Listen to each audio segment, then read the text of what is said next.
Bapak Ibu yang terkasih dalam nama Tuhan Yesus Kristus, pagi hari ini saya akan menyampaikan satu kebenaran dengan tema kehidupan di balik kematian, life after death. Kehidupan setelah atau sesudah kematian. Hal ini merupakan tema yang tidak sederhana dan bersifat doktrinal, namun menjadi penting untuk kita pahami, kita persoalkan, karena tidak sedikit orang memiliki rasa penasaran tentang apa sih yang terjadi atau bagaimana sebenarnya kehidupan di balik kematian itu. Atau mungkin pertanyaan awalnya yaitu mengenai apakah benar ada kehidupan di balik kematian, dan tidak sedikit orang memandang itu sebagai sebuah misteri kehidupan. Secara khusus orang-orang yang dengan dalam mempersoalkan mengenai kehidupan di balik kematian adalah mereka yang mungkin sedang mengalami duka cita yang dalam dan emosional karena ditinggalkan oleh orang yang dikasihi. Dan itu meninggalkan duka cita yang mendalam, rasa duka cita yang mendalam. Tetapi lewat kebenaran firman ini, mudah-mudahan kita mendapatkan satu pengertian, satu kekuatan, satu penghiburan bahwa sebenarnya kematian bukanlah akhir dari segala sesuatu, tapi justru sebaliknya awal dari segala sesuatu, awal dari kehidupan yang sesungguhnya, yang seharusnya kita jalani, yang seharusnya kita hidupi. Demikianlah seharusnya kekristenan memandang kehidupan di balik kematian. Sebelum terlalu jauh saya menjelaskan hal ini, penting kita memahami bahwa kematian adalah sebuah realitas, adalah sebuah kepastian yang tidak bisa dihindari oleh siapapun. Hidup adalah sebuah perziarahan dari kita yang merupakan, dari kita yang merupakan kaum musafir Allah yang sedang melakukan sebuah perziarahan untuk menuju kehidupan kekal ke rumah Bapa di surga. Keyakinan yang kita miliki sebagai umat Kristen adalah sesudah kehidupan kita berakhir di dunia, maka kita akan menemukan kehidupan yang abadi. Setelah kita berakhir di dunia ini, kita akan memasuki satu kehidupan yang abadi. Sehingga kita seharusnya menyimpulkan bahwa kematian bukan lagi menjadi sebuah ketragisan atau sesuatu yang mengerikan bagi setiap kita orang yang percaya. Kalau kita tahu bahwa kematian adalah sarana untuk kita menikmati kehidupan yang sesungguhnya, maka sebaliknya justru kematian adalah hari yang kita nanti-nantikan. Karena ketika kita mati, kita akan bertemu dan bersekutu bersama dengan Kristus selama-lamanya.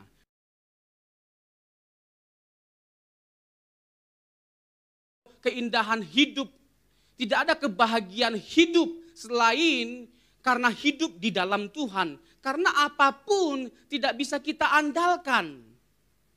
Seperti kekayaan, jabatan, kedudukan, kekuasaan, uang.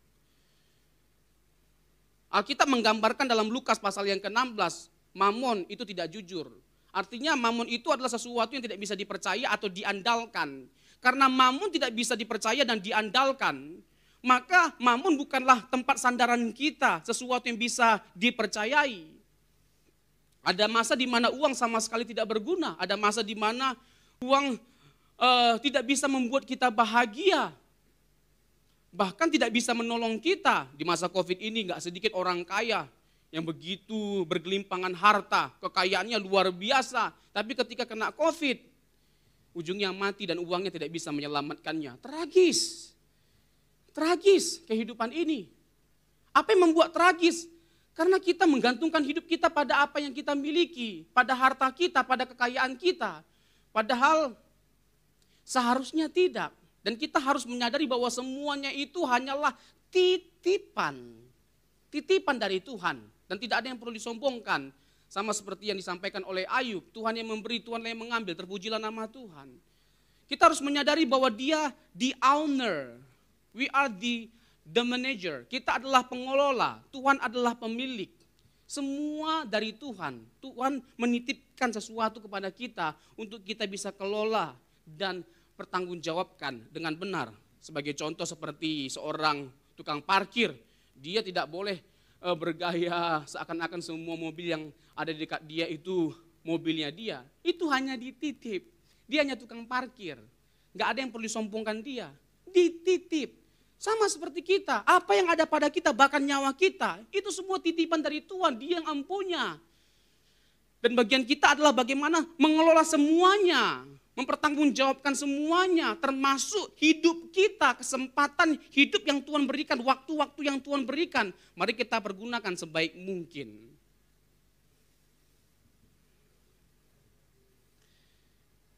Jadi letak ukuran keberkenan kita di hadapan Tuhan bukan karena sesuatu yang kita miliki, harta atau sesuatu yang bersifat lahiriah, tetapi batinia. Jadi Bapak Ibu, adalah sebuah ketragisan kalau kita tahu, adalah sebuah ketragisan kalau kita tahu bahwa kematian adalah sebuah kepastian, tapi tidak ada persiapan apa-apa untuk semuanya itu. Kalau untuk sesuatu yang tidak pasti, dengan begitu pasti dan dengan begitu serius kita mempersiapkannya, seperti kita mengasuransikan mobil kita, mengasuransikan rumah kita. Kalau seandainya terjadi kecelakaan ya atau kebakaran, sehingga asuransi bisa menolong kita untuk mengganti semuanya itu. Tapi kan belum tentu hal itu semua terjadi. Nah, kematian adalah sebuah kepastian. Suatu waktu nanti, sekali lagi suka atau tidak suka, siap atau tidak siap, pasti menjemput kita. But the biggest question is, apakah kita sudah mempersiapkan hal itu? Apakah kita sudah membuat persiapan yang matang untuk menghadapi kematian kita? Gak sedikit orang yang takut dengan kematian, tapi gak takut berbuat dosa. Takut masuk neraka, tapi gak takut berbuat dosa. Padahal efek dari kita takut masuk neraka, seharusnya kita takut berbuat dosa. Dengan kita takut berbuat dosa, itu merupakan bagian dari persiapan kita menghadapi hari kematian kita. Jadi Bapak Ibu yang terkasih dalam nama Tuhan Yesus Kristus, kita harus menyadari bahwa kematian adalah sebuah kepastian. Dan kehidupan di balik kematian juga merupakan sebuah kepastian. Karena Tuhan Yesus yang telah menggaransi hal itu. Kalau kita mau persoalkan apa yang membuat kita begitu yakin bahwa benar ada kehidupan di balik kematian, tidak ada alasan yang lebih logis, lebih kuat, tidak ada alasan yang lebih bisa kita andalkan dan kita lebih percayai selain karena Yesus telah mengalahkan kematian dengan jalan kebangkitan. Dia telah menaklukkan maut. Dia berkata, "Hai maut, di manakah sengatmu?" Surga tidak kelihatan, Pak. Bagaimana kita percaya bahwa surga itu ada, padahal surga itu tidak kelihatan. Apa dasar kita percaya? Kebangkitan Kristus. Kebangkitan Kristus itu adalah sebuah peristiwa yang historis, bukan hanya teologis, tetapi bisa ditangkap secara logika. Dan historis bisa dibuktikan secara sejarah. Karena kebangkitan Kristus itu benar-benar terjadi dan merupakan fakta sejarah. Maka tidak ada keraguan sedikit pun untuk kita percaya bahwa surga itu benar-benar ada. Karena Yesus yang telah bangkit dari kematian itu menjamin kehidupan di balik kematian lewat kebangkitannya dari kematian. Nanti saya akan menjelaskan semuanya ini lebih lanjut.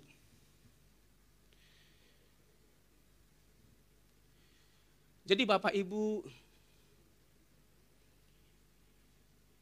kita memang bersedih ketika ditinggalkan oleh orang yang kita kasihi. Dan tidak sedikit orang bertanya kepada saya mengenai hal ini.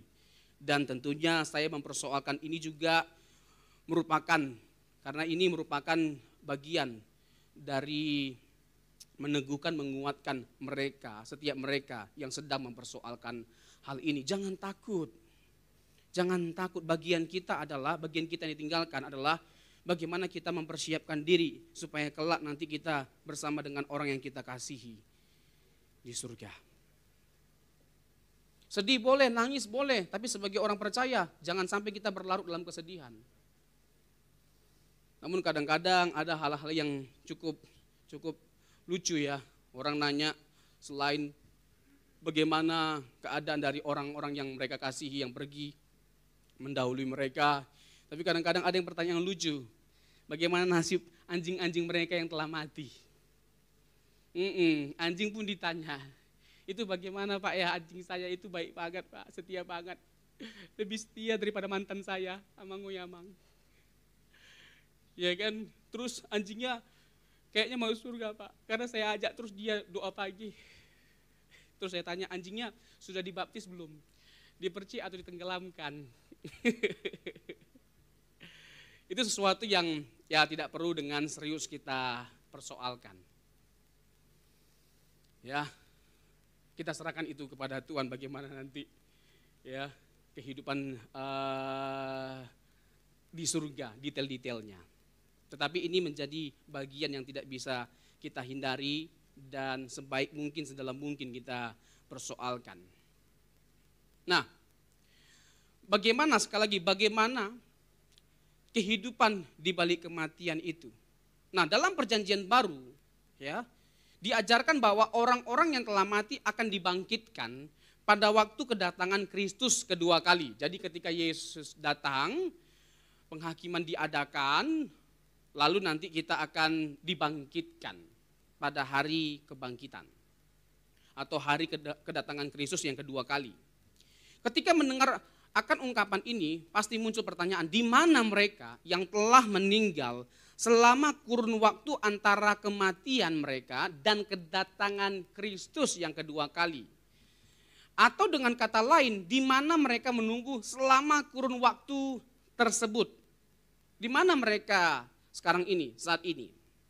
Nah, sebelum saya menjawab ya dari perspektif Kristiani atau secara Alkitabiah, saya mau memberikan tanggapan yang bersifat umum dulu.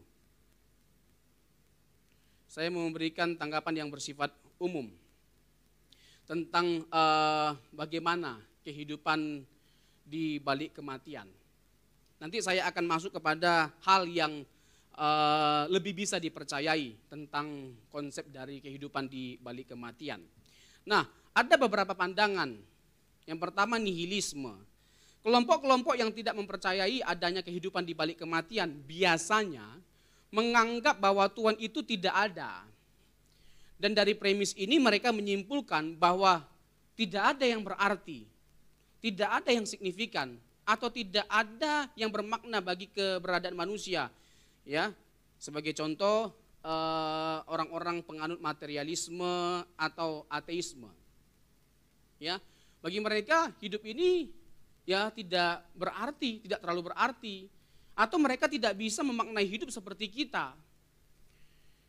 Kalau kita kan menjalani hidup ini dengan penuh tanggung jawab, kita benar-benar menjaga diri kita berjuang untuk hidup berkenan di hadapan Tuhan, karena kita tahu bahwa hidup ini bukan hanya hari ini saja, bukan saat ini saja. Hidup enggak hanya berhenti di sini, ada kehidupan di balik kehidupan kita saat ini. Yaitu kehidupan yang kekal, kehidupan yang abadi. Nah, sehingga kehidupan yang kita jalani saat ini menjadi penuh makna. Ada tujuan, ada tujuan. Hidup ini ada tujuan, karena hidup ini ada tujuan. Makanya kita menjalani kehidupan yang penuh makna. Kita berhati-hati sekali menjalani kehidupan kita. Nah, kitab Pengkhotbah menggambarkan ya dengan begitu jelas tentang pandangan yang pertama ini. Kitab Pengkhotbah membandingkan antara memiliki iman kepada Allah yang pemurah, ya, yang baik hati dengan alternatif yang suram, yaitu kehidupan yang sama sekali sia-sia. Ya, hidup kita menjadi penuh arti karena kita percaya akan Allah, karena kita menaruh iman kepada Allah. Dengan mereka yang tidak percaya Allah sehingga menjalani kehidupan yang sama sekali sia-sia. Nah, pengkhotbah dari kitab Pengkhotbah, saya menggunakan istilah pengkhotbah karena memang diperdebatkan sebenarnya siapa penulis dari kitab Pengkhotbah. Tapi kalau saya boleh berpendapat, saya cenderung berpandangan bahwa penulis kitab Pengkhotbah ini adalah Salomo. Tapi untuk kenyamanan bersama, saya menggunakan istilah pengkhotbah. Pengkhotbah dari kitab Pengkhotbah bermaksud untuk memperlihatkan bagaimana pengalamannya di bawah matahari. Yaitu keterpisahan dari iman akan memimpin pada ide yang kemudian dianut oleh kaum nihilis dan eksistensialis. Ya, ini rata-rata orang yang sebenarnya tidak mempercayai Tuhan atau peragu atau skeptis. Yaitu hidup itu tidak ada artinya. Nah, konsekuensi dari orang yang tidak percaya adanya Tuhan, ya hidup menjadi tidak ada artinya, atau mereka menjalani kehidupan yang sebebas-bebasnya dan tidak ada kekangan moral. Tidak ada kekangan moral. Karena kita percaya kepada Tuhan, Tuhan menjadi rule kita. Ya, menjadi standar kita. Ada hal yang harus kita ikuti, kita lakukan dari Dia yang kita percayai. Sesuatu dipandang salah atau tidak, dosa atau tidak bisa diukur karena tidak adanya standar moral seperti yang diyakini oleh orang-orang ya yang tidak percaya akan adanya Tuhan. Melalui kitab Pengkhotbah, pembaca dimotivasi agar menarik kesimpulan yang tepat bahwa hidup tanpa Allah merupakan kesia-siaan.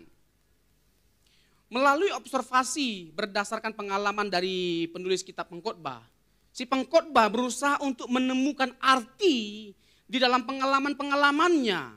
Ia berusaha menjadikan hidup ini berarti dengan cara memfokuskan perhatian pada segala sesuatu di bawah matahari. Sebenarnya ada implikasi yang begitu dalam kalau kita memandang Salomo adalah penulis kitab Pengkhotbah. Implikasi yang dalam seperti apa yang saya maksud? Sebagai contoh, kitab Pengkhotbah menegaskan bahwa penulis kitab Pengkhotbah ini adalah seorang yang sangat berhikmat dan merupakan keturunan dari Daud. Nah, makna apa yang kita bisa ambil ketika kita memandang bahwa Salomo lah penulis kitab Pengkhotbah ini? Begini, Salomo itu adalah seorang yang sangat kaya, sangat berhikmat.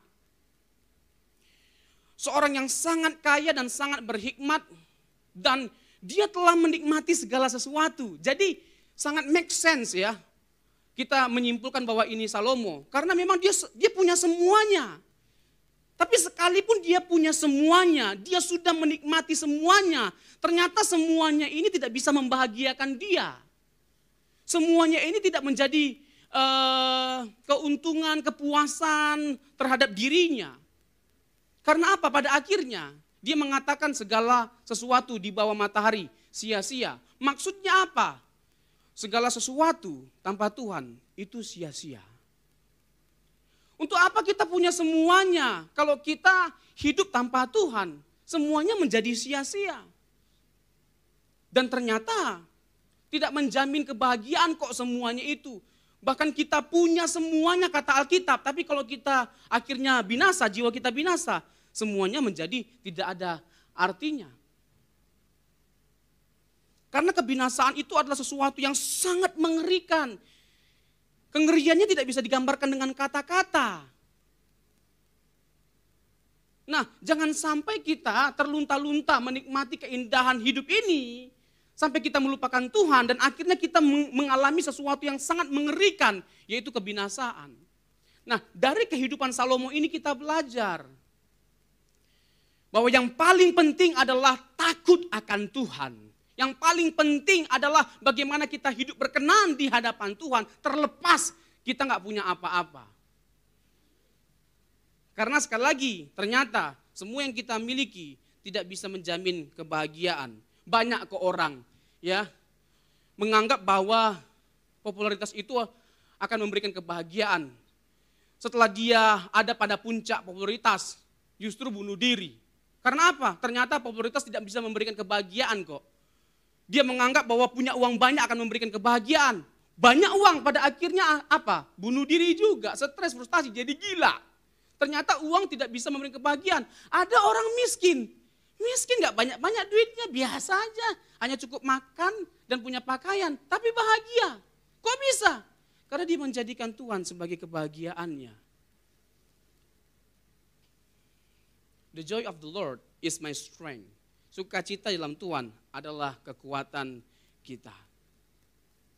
Jadi berdasarkan pengalaman dari kitab Pengkhotbah, dari Salomo kita belajar bagaimana seharusnya kita menyikapi, memandang, dan menggunakan waktu-waktu kita dengan baik. Menyikapi hidup kita dengan baik. Karena begini, tidak sedikit orang menjalani kehidupan seperti yang dijalani oleh penulis kitab Pengkhotbah. Enggak sedikit. Sampai pada akhirnya kita lupa Tuhan. Semua yang kita pohonkan, ya itulah itu ya. Semua yang kita mohonkan kepada Tuhan, itu diberikan oleh Tuhan kepada setiap kita. Tapi pada akhirnya kita beralih fokus. Fokus kita kepada apa yang Tuhan berikan, bukan kepada Sang Pemberi. Saya tidak anti berkat, saya tidak anti mujizat. Tapi tidak sedikit pada akhirnya orang justru jadi berfokus kepada berkat dan mujizat, bukan kepada Sang Pemberi berkat atau Sang Pemberi mujizat. Seperti dalam Yohanes pasal yang ke-6, mereka antusias berbondong-bondong ikut Tuhan Yesus. Tapi Tuhan Yesus tahu motivasi mereka. Mereka ikut Tuhan Yesus karena mereka ingin mendapatkan sesuatu yang lebih dari apa yang Yesus bisa lakukan atau berikan. Mereka ikut Yesus bukan karena mau mendengarkan Tuhan Yesus, bukan karena mau pribadi Tuhan Yesus. Tapi karena apa? Karena mereka ingin mendapatkan mujizat. Mereka yang lapar diberi makan. Spektakuler sekali Tuhan Yesus dengan berbagai macam tindakan yang dia lakukan. Tapi apakah Tuhan menjadi suka? Tidak. Tapi apakah dia tidak mengerti kita? Dia mengerti. Dia penuhi kebutuhan kita, dia penuhi. Tetapi kalau kita jadi salah fokus, salah motivasi, mencari dia supaya kita mendapatkan apa yang kita ingini, kita harus bertobat. Jadi, tidak sedikit orang menjalani kehidupan seperti yang dijalani oleh penulis kitab Pengkhotbah. Fokus hidupnya adalah kebahagiaan atau kenikmatan dunia. Dan tidak pernah memikirkan sorga atau ingin ke sorga. Tapi tidak pernah menjalani kehidupan sebagai warga kerajaan sorga yang selalu mempersiapkan dan menampilkan jati diri anak Allah. Ingin ke sorga, ingin menikmati kehidupan di balik kematian, tapi tidak pernah ingin dengan serius mengenakan kehidupan anak-anak kerajaan sorga. Nah ini kan gak fair. Sebenarnya sebagai umat tebusan, kita tidak lagi punya hak atas hidup kita. Hak atas hidup kita itu punya Tuhan. Bukan lagi kita yang mengatur diri kita, tapi Dialah yang mengatur hidup kita. Suka-sukamu Tuhan. Jadi suka-sukanya Tuhan, terserah Tuhan. Mau apa, mau digimanain kita, itu terserah Tuhan. Tapi pada faktanya, suka-sukanya kita, bukan suka-sukanya Tuhan. Itu yang pertama. Yang kedua, pandangan reinkarnasi yang memandang bahwa jiwa seseorang tetap hidup dan menjelma kembali dalam tubuh yang lain. Ini tidak alkitabiah dan pandangan ini non-Kristen sifatnya. Dan kita jelas tidak setuju. Ibrani pasal yang ke-9 ayat 27 kita hanya ditentukan mati sekali. Setelah itu selesai akan dihakimi. Jadi tidak akan ada kehidupan yang dalam tanda petik ya. Nanti kita dihidupkan lagi. Ya kan? Kalau kita baik nanti kita mendapatkan kodrat yang baik. Nah kita nggak punya pandangan seperti itu. Hidup, mati, tinggal tunggu hari penghakiman. Itu kekristenan punya konsep. Jadi kita menolak reinkarnasi. Yang ketiga, api penyucian. Nah, kita juga tidak setuju dengan pandangan api penyucian. Kita tidak setuju bahwa orang mati itu bisa berubah nasibnya dengan didoakan dan lain sebagainya macamnya. Tuhan tidak pernah memerintahkan untuk kita mendoakan orang mati, ya, dan kita tidak pernah melihat para rasul mendoakan, ya, para rasul mendoakan orang-orang mati supaya masuk surga. Itu nggak pernah. Dan kalau memang ada kemungkinan nasib kita berubah setelah kita mati, lalu untuk apa kita dengan serius memperkarakan kehidupan di dunia ini? Tidak ada, ya, kesempatan. Tidak ada kesempatan lagi ketika kita sudah mati. Untuk itu pergunakan kesempatan yang ada selama kita hidup. Kalau Tuhan sudah menegur kita, menghajar kita, pergunakan itu. Pergunakan itu sebagai sarana atau cara untuk kita kembali kepada Tuhan. Diberikan pengalaman yang luar biasa di mana kita dihajar oleh Tuhan, dikasih sakit penyakit, dikasih penderitaan. Ini semua sesuatu yang tidak kita inginkan, sesuatu yang kita pandang tidak baik, ya, sesuatu yang sama sekali tidak kita sukai. Tetapi semuanya ini bisa menjadi sarana yang Tuhan pakai untuk membawa kita kembali kepada Dia. Itu yang pertama, untuk mereka yang tidak bertobat, yang jahat, yang hidup tidak benar di hadapan Tuhan, tidak berkenan. Tapi bagi mereka yang tidak jahat, ya kan, tapi kok banyak masalah, penderitaan tetap sama. Bisa menjadi alat yang Tuhan pakai untuk mendewasakan setiap kita, memurnikan, membentuk kita, memproses kita menjadi semakin serupa dengan Kristus. Bukankah itu juga yang dialami oleh Ayub? Dia tidak salah, bahkan Tuhan mengatakan dia saleh. Tetapi lewat penderitaan itu, akhirnya dia bertemu dengan Tuhan. Dia mengenal Tuhan dengan baik dan benar. Dulu aku mendengar engkau dari apa kata orang, tapi hari ini mataku memandang engkau. Hari ini mataku memandang engkau. Dari kisah Ayub kita belajar untuk mengenal Tuhan dan dekat dengan Tuhan, itu mahal harganya. Jadi bagi setiap kita yang mempersoalkan, kenapa aku menderita? Aku cinta Tuhan, aku melayani Tuhan, aku mengasihi Tuhan. Karena Tuhan sayang sama kita, Tuhan ingin mengupgrade kita. Tuhan ingin membentuk kita menjadi semakin lebih indah, semakin lebih baik lagi. Yaitu dengan apa? Dengan kita diproses menjadi serupa dengan Kristus. Roma 8 ayat 28 dan 29. Kita tahu sekarang bahwa Allah turut bekerja untuk mendatangkan kebaikan. Kebaikan di situ bukan dalam pengertian jasmani atau lahiriah. Enggak sedikit orang salah tafsir, salah kaprah. Dari tidak punya rumah, miskin jadi kaya, tidak punya istri jadi punya istri dan lain sebagainya macamnya. Bukan itu kebaikan yang dimaksud. Di ayat 29 jelas. Menjadi serupa dengan gambaran anaknya yang tunggal. Jangan di-downgrade, jangan diturunkan standar dari kebaikan Tuhan. Dan ini merupakan kebahagiaan, penghiburan bagi setiap kita, di mana kita punya kesempatan untuk menjadi serupa dengan Tuhan Yesus. Inilah berkat yang luar biasa yang Tuhan anugerahkan ketika Dia menebus kita dari dosa. Selanjutnya ada konsep bahwa jiwa tertidur. Kita tertidur. Alkitab menegaskan bahwa kita memiliki kesadaran sekalipun kita sudah meninggal. Lukas pasal yang ke-16, Wahyu pasal yang ke-6, berapa lama lagi ya Allah engkau membiarkan anak-anakmu, orang-orang suci menderita, dibunuh, sengsara, dan lain sebagainya macamnya. Itu menunjukkan bahwa kita nggak tertidur pada waktu kita mati. Sadar kok kita, tapi kita nggak lagi mengenakan tubuh kita.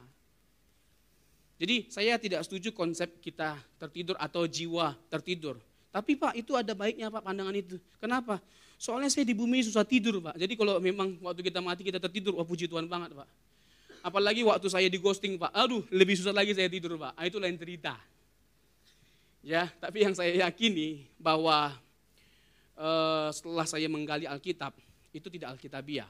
Kita punya kesadaran. Lukas pasal yang ke-16, Lazarus dan orang kaya. Lalu ada Abraham. Yang terakhir, ini yang kita yakini, yaitu kebangkitan. Kita percaya bahwa akan ada kehidupan di balik kematian, akan ada kehidupan setelah kita menyelesaikan kehidupan kita di dunia ini. Dan kehidupan yang nanti itu kehidupan yang sesungguhnya. Karena itulah Tuhan Yesus mati. Karena itu Tuhan Yesus mati. Nah, pada saat kematian, jiwa terpisah dari tubuh.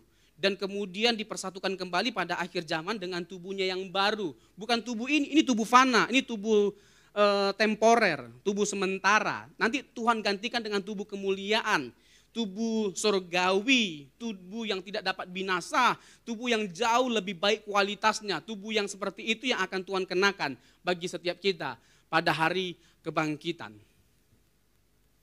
Jadi kita percaya akan kebangkitan. Lalu pertanyaannya, tetap banyak pertanyaan sebenarnya ini. Lalu pertanyaannya, ya di mana posisinya pada waktu kita sudah mati? Nah ini beragam, dalam kekristenan itu beragam pandangannya. Ada yang bilang langsung masuk neraka, ada yang bilang langsung masuk surga. Ya kita menghargai setiap perbedaan pandangan yang ada. Ya kita nggak perlu nyolot atau jadi marah atau menyesatkan orang lain hanya karena punya konsep yang berbeda dengan kita tentang keadaan kita setelah kematian. Nggak perlu. Orang yang dewasa rohani bisa menyikapi perbedaan kok, menghargai. Ya, toleransi itu bukan hanya dengan orang yang berbeda agama dengan kita, tapi juga yang berbeda tafsiran dengan kita. Seharusnya seperti itu. Orang yang dewasa itu bisa menyikapi kesalahan pandangan orang lain, bisa menyikapi dengan dewasa masalah yang ada atau kesalahan dari orang lain. Jadi tidak terlalu dipusingkan lah hanya karena kita punya perbedaan pandangan. Yang saya yakini, karena waktunya makin mepet. Yang saya yakini adalah bahwa setelah kita mati, kita akan masuk ke intermediate state, ya tempat penampungan sementara. Bisa disebut tempat itu sebagai Firdaus, bisa disebut tempat itu sebagai pangkuan Abraham. Ya, bisa disebut sebagai pangkuan Abraham. Tuhan Yesus menekankan kepada orang yang di sebelahnya, kita nggak tahu di kiri atau di kanan karena Alkitab tidak mengatakannya. So jangan tambah-tambah. Jangan lebih jelas daripada Alkitab. Yang sebelah kanan Pak, Alkitab tidak ngomong. Ya yang di sebelahnya, bahwa benar hari ini engkau akan bersama dengan aku di Firdaus. Jadi orang itu mendapatkan sesuatu yang lebih dari dia inginkan. Yang dia inginkan adalah ingatlah akan aku. Tapi dia mendapatkan sesuatu yang lebih dari apa yang dia inginkan. Hari ini engkau akan bersama dengan aku di Firdaus. Hanya Tuhan Yesus yang bisa memberikan sesuatu yang lebih penting, lebih bernilai, lebih bermakna dari apapun yang dunia bisa tawarkan atau sesuatu yang ditawarkan oleh siapapun, hanya Dia. Jadi kita bersyukur sekali. Ya. Jadi kita akan masuk kepada tempat penampungan sementara. Dalam tempat penampungan sementara ini kita menanti. Dalam keadaan apa? Dalam keadaan roh, bukan dalam keadaan tubuh. Tubuh nanti baru diberikan, dipersembahkan pada waktu kedatangan Tuhan kali kedua. Lalu tubuh kebangkitan diberikan bagi setiap kita. Lalu nanti penghakiman bukan dalam konteks untuk kita masuk surga atau masuk neraka, tapi untuk memberikan hadiah bagi setiap kita. Karena waktu tempat penampungan sementara sudah ada pembedaan tempat, ya, tempat yang nyaman dan tidak yang nyaman, ya, yaitu Firdaus atau pangkuan Abraham dan Hades atau alam maut. Jadi kita sungguh sangat bersyukur bahwa jelas sekali ya dalam kekristenan ada kehidupan di balik kematian. Dan kematian Kristus, kebangkitan Kristus adalah dasar terkuat kita untuk percaya bahwa kehidupan di balik kematian itu sungguh-sungguh ada. Surga itu sungguh-sungguh ada. Dan biarlah kiranya kita bisa meresponi kebenaran ini dengan bahagia. Dan kita terhibur dengan kebenaran ini sehingga kematian bukan lagi menjadi sesuatu yang menakutkan, bukan lagi menjadi sesuatu yang mengerikan bagi setiap kita. Justru kematian adalah hari-hari yang kita nantikan, hari yang kita nantikan. Karena ketika kita mati, kita meninggal, kita pulang, kita bertemu dengan Kristus di surga. Tuhan Yesus memberkati.